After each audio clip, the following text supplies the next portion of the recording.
Hi, I'm Kim Vanel in Whanganui, New Zealand. It's Monday, October 13th.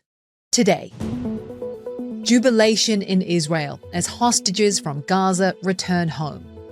U.S. President Donald Trump makes an historic address to the Knesset before overseeing a summit of world leaders in Egypt to sign Phase 1 of the Gaza ceasefire deal. This is Reuters World News, bringing you everything you need to know from the front lines in 10 minutes, 7 days a week.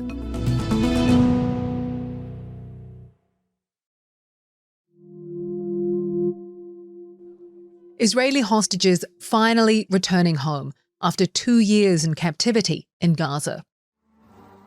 The 20 surviving hostages released in 3 groups to cheering in Tel Aviv's Hostages Square.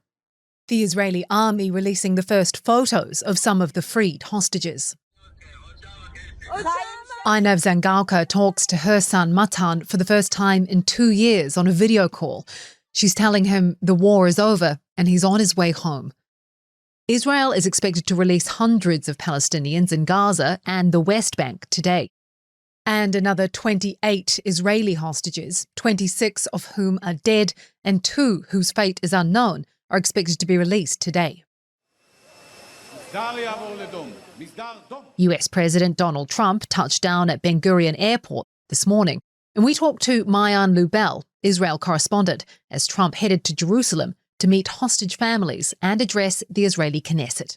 U.S. President Donald Trump landed in Israel shortly after the first group of hostages was released. Israel has begun releasing close to 2,000 Palestinian detainees and prisoners from its jails. Most of them are going to be released into Gaza and some more to the occupied West Bank. Others will be deported.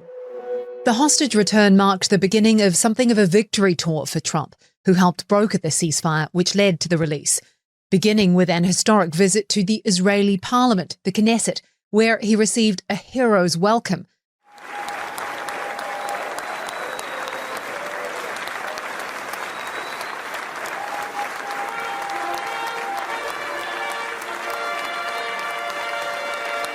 With a standing ovation which lasted several minutes. Some in the chamber wearing red caps emblazoned with the words, "Trump, the peace president." Israel's Prime Minister Benjamin Netanyahu has called the day a new beginning. The next stop for Trump will be a summit of more than 20 world leaders and the signing of the deal done so far in Egypt's Sharm el-Sheikh. But key details of what comes next remain unresolved. The next phase of Trump's peace plan involves a board of peace, an international body led by Trump himself to help oversee Gaza's post-war administration. But who will govern Gaza and what happens to Hamas, which refuses to disarm, is still up in the air. Hamas says it'll deploy security forces in areas vacated by Israel, and it's not known if militants will return, a move Israel may see as provocation. As the ceasefire part of the deal continues to hold, hundreds of thousands of Palestinians are returning to what's left of their homes. Like 60-year-old Nail Abbas, who walked for hours to go back to his house in Gaza City, only to find it flattened. Questioning now whether to sleep on the rubble. His family of 11 have nowhere else to go. Nail, though, says he is happy to be alive. Israeli Defense Minister Israel Katz warned before the hostage release that once they were back, the military will destroy Hamas's underground tunnel network. It remains to be seen how international backers of the deal, including President Trump, may respond if that goes ahead. To some other news now. Finance ministers from around the world are in Washington this week for the annual World Bank and IMF meetings. Global uncertainty has eased a bit since April, but as Reuters economics editor Dan Burns puts it, the list of worries is still long. And topping that list, Trump's latest threat, a 100% tax on Chinese imports. I think the mood is going to be a little bit different from what it was 6 months ago, just a week or two after Trump had shocked the world with his Liberation Day tariff announcements, and stock markets were reeling and bond markets were reeling. And it was a moment of really intense uncertainty. Then things got put on pause, and over the course of several months, a number of different tariff agreements and announcements have been made. And while they haven't stopped in their entirety, as we've seen with Trump unveiling a new set of threats against China, the overall uncertainty level is certainly diminished. And the global economy has proven to be pretty resilient in the face of all that.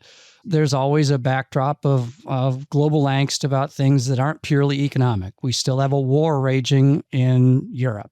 And then there's also concerns about basic stuff that we've been fretting about for some time that are on a low boil, and maybe that boil is getting a little firmer, and that's things like the levels of debt among sovereign countries like the United States in particular, with its $38 trillion of debt. So those are things that continue to be in the background as concerns, part of ongoing conversations. But it's not going to be, we think, quite as intense a level of anxiety that we saw just 6 months ago.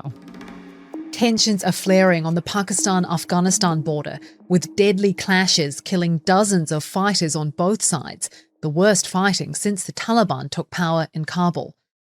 Pakistan has now closed key border crossings, and sporadic gunfire continues in some areas. More than 40 people have been killed in Mexico after days of heavy rains and flooding across 5 states. Torrential rains from tropical storms Priscilla and Raymond also triggered landslides. President Claudia Sheinbaum says the government is supporting more than 130 affected towns.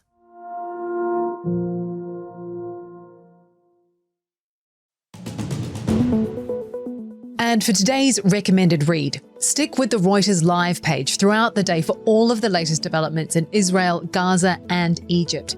For more on any of the stories from today, you can check out Reuters.com and the Reuters app. Don't forget to follow us on your favourite podcast player. If you're listening on a smart speaker, just ask for the latest news from Reuters 7 days a week. We'll be back tomorrow with our daily headline show.